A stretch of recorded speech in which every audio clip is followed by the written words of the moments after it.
Assalamualaikum warahmatullahi wabarakatuh. Alhamdulillahirabbil alamin. Alladzi arsala rasulahu bil huda wa dinil haq lidhirahu 'ala dini kulli. Wa kafa billahi syahida. Wa asyhadu an la ilaha illallah wahdahu la syarikalah. Wa asyhadu anna Muhammadan abduhu wa rasuluh. Allahumma shalli ala Muhammad wa ala alihi wa ashabihi wa man tabi'ahum bi ihsanin ila yaumiddin. Ya ayyuhalladzina amanu taqullah wa qulu qawlan sadida yuslih lakum a'malakum wa yaghfir lakum dzunubakum. May yuti'illaha wa rasulahu faqad faza fawzan 'azima wa ba'd. Wa in asdaqal hadisi kitabullah wa khairal hadyi hadi Muhammadin sallallahu alaihi wasallam. Syarrul umuri muhdatsatuha fa inna kulla muhdatsatin bid'ah wa kullu bid'atin dhalalah wa kullu dhalalatin finnar. Ayo ikhwah akraman subhanahu wa ta'ala. Insyaallah kita masuk hadis yang ke-282 dari 1000 hadis hafalan. Temanya ketika salat wajib sudah ditegakkan iqamah, maka tidak boleh orang yang ada di masjid itu untuk sholat sunnah. An Abi Hurairah Abdurrahman bin Sakhar Ad-Dawsi radhiyallahu anhu anna Rasulullah sallallahu alaihi wasallam qala idza uqimatis sholatu, ketika sholat wajib sudah ditegakkan iqamah, fala sholata, maka tidak ada sholat illa yang ada al-maklubatu, sholat yang diwajibkan. Rawahu Muslim. Di kesempatan yang lain, selepas dari sholat, Nabi SAW dikerubuti oleh sahabatnya. Dikala itu beliau menanya, emangnya subuh itu 4 ya? Memangnya subuh itu 4 ya? Ayo ikhwah akraman subhanahu wa ta'ala. Apa saja pelajaran yang bisa kita ambil dari hadis di atas? Pertama, berkaitan masalah sholat, arti bahasa dan arti istilah. Apa makna bahasa? Doa kebaikan, minta kebaikan. Secara istilah, perbuatan tertentu, ucapan tertentu, diawali takbir, diakhiri dengan salam. Penentunya adalah Nabi sallallahu alaihi wasallam, sebagaimana pesannya, shallu kama ra'aitumuni usolli, sholatlah kalian sebagaimana kalian melihat saya sholat. Itu tadi makna bahasa, makna istilah. Kedudukan sholat di dalam Islam, dia salah satu dari 5 rukunnya. Setelah rukun berkaitan masalah akidah, itulah ikrar 2 kalimat syahadat. Lalu sholat, perwujudan ketaatan yang dikerjakan oleh zahirnya badan, maka dia rukun yang paling besar. Sengaja meninggalkan sholat kafir.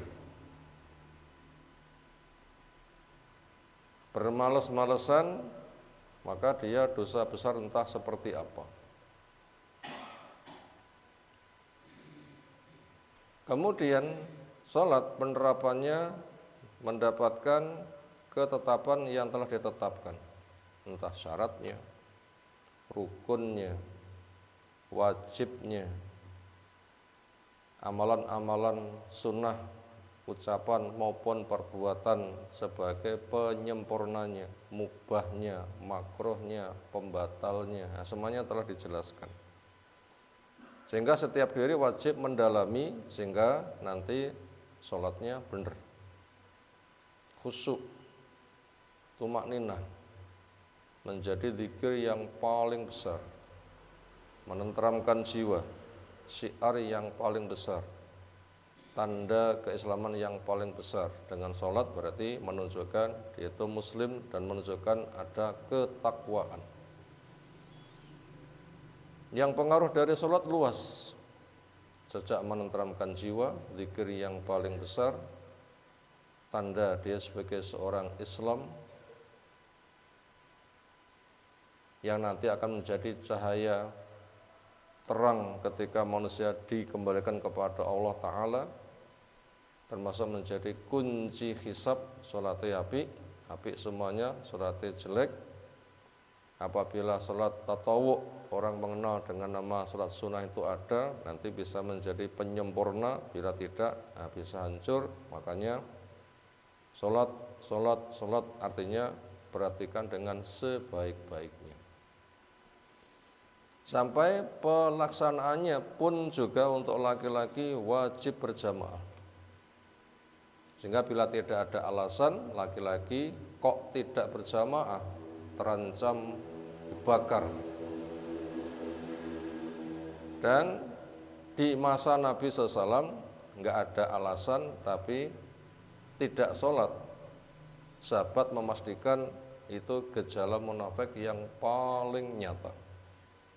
Sementara munafik bila sudah kelas puncak, nanti fit darkil asfali minan nar, di tangga neraka yang paling bawah. Kemudian sholat yang wajib itu ada rawatib pengawalan dari sholat tatawu.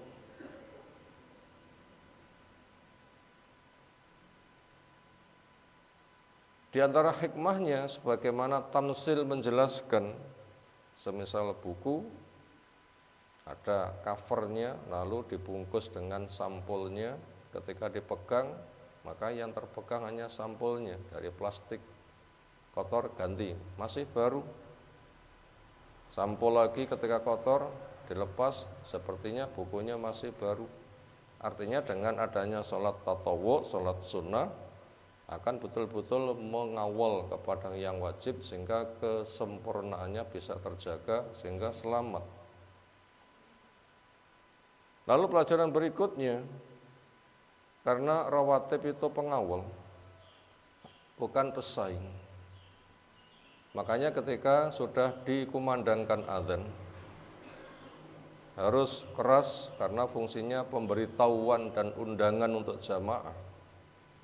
Ketika orang sudah berkumpul, imam pun juga sudah ada, lalu iqomah. Fungsi iqomah adalah sebagaimana definisi menjelaskan, i'lamul hadirin bi anna shalah qad uqimat, pemberitahuan kepada yang hadir bahwa sholat siap untuk diqomati, ditegakkan, dilaksanakan, diupayakan yang iqomah, yang adzan. Karena Bilal sebagai muadzinnya Nabi SAW itu betul-betul menguasai situasi. Sejak tahu masuknya sholat, lalu mengundang dengan adzannya. Ketika orang sudah siap, Nabi SAW juga sudah hadir, dia yang iqomah. Ketika Nabi SAW sedang bepergian, lalu mencari pengganti, Abu Bakar sebagai wakilnya pun juga Bilal yang menghubunginya. Jadi kalau begitu yang menghandle tegaknya berjamaah itu adalah muadzin, mitranya imam. Sehingga orang adzan tidak semata adzan. Berarti sudah siap orangnya, sudah siap imamnya, lalu diiqomati. Maka hadis yang kita baca di atas sudah tidak boleh lagi orang melaksanakan sholat sunnah.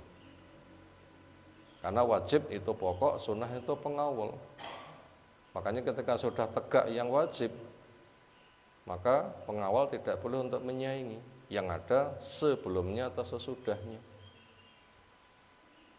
Makanya hadisnya jelas, la sholat idza uqimatis shalah wala sholata illal maktubah. Bila sholat wajib sudah diiqomati, maka sudah tidak boleh lagi yang namanya sholat sunnah. Orang yang berada di masjid itu. Makanya siapa yang belum iqomah, dia sholat. Lalu ketika ada iqomah, dia belum selesai. Bagaimana sholat dia? Jawabnya, lafadz la sholata itu lanya la nafili jinsi, meniadakan jenis sama sekali. Namanya tidak ada, ya sudah, tinggalkan. Namanya tidak ada sholat, ya sudah, jangan melaksanakan. Memang itu ditiadakan. Apa itu memang global atau diperinci? Bila dibaca pensarahannya itu diperinci. Apabila sholat sunnah yang ada itu untuk sempurnanya, kurangnya itu hanya sedikit, maka boleh disempurnakan sampai salam. Tapi apabila sholat sunnahnya itu masih panjang, sehingga ketika yang wajib ditegakkan masih ada sholat lain, nah itu ditinggalkan. Kurang sedikit itu seperti apa? Ya misalnya ketika tahiyat tinggal membaca doanya, sehingga ketika iqamah selesai maka sholat juga selesai. Nah itu silahkan disempurnakan. Tapi apabila kekurangannya masih lumayan panjang, ketika yang wajib diiqomati, dikerjakan mulai takbir, itu sholat sunnahnya belum selesai, nah itu yang tidak diperbolehkan. Kriteria seperti itu, sehingga iqomah selesai, sholatnya ya sudah selesai, silahkan disempurnakan. Sehingga ketika shop ditata, dia tidak mengganggu, sholat dimulai, dia tidak ketinggalan. Itu bila kurangnya sedikit seperti itu, boleh untuk disempurnakan. Karena tidak terjadi dua sholat. Ketika ditegakkan yang wajib, yang sunnah sudah selesai, berarti satu sholat. Karena yang wajib itu tidak boleh dibarengi dengan sholat sunnah sebagai pengawalnya, pengiringnya. Lalu pelajaran berikutnya, ketika tidak memungkinkan untuk disempurnakan sampai salam, sholatnya ditinggalkan karena yang wajib dikerjakan, itu ditutup dengan salam apa enggak. Misalnya sambil berdiri membaca Fatihah, belum selesai ada qomat. Ditinggalkannya itu ditinggalkan begitu saja atau ditinggalkan salam sambil berdiri.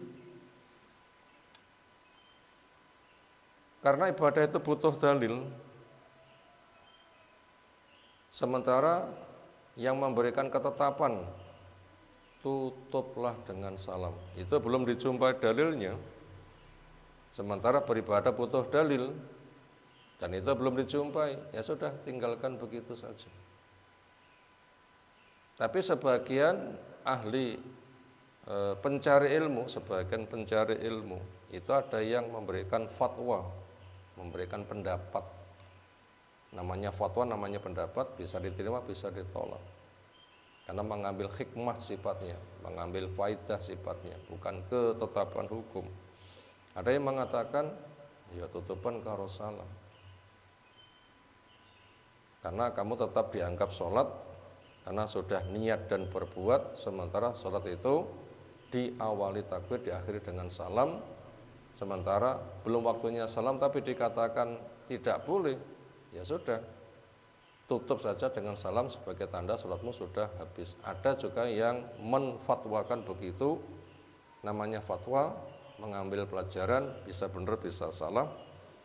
Kemudian dari dua sikap di atas bagaimana? Maka apabila orang itu hendak berhati-hati, ibadah butuh dalil, untuk mencukupkan itu tidak ada kriterianya, tutupan dengan salam, enggak ada bahasa begitu, maka andaikan dia meninggalkan begitu saja, itu sudah cukup dan itu tidak menghilangkan pahala dari sholatnya. Kenapa? Karena sudah niat dan berbuat, hanya waktunya habis. Kalau alam, maka seperti itu bisa dipilih karena itu sebenarnya sebagai sebuah fatwa. Kesimpulannya, ketika sholat wajib sudah ditegakkan, maka orang tidak boleh sengaja memulai sholat sunnah. Siapa yang sholat sunnah belum selesai, karena tidak boleh sholat wajib itu ada yang barengi, maka ditinggalkan. Lalu cara meninggalkannya ada dua fatwa di atas, mana yang benar walau alam. Tapi ketika ditimbang ibadah butuh dalil, sementara belum dijumpai, maka tidak mengerjakan yang tidak ada dalilnya walau alam.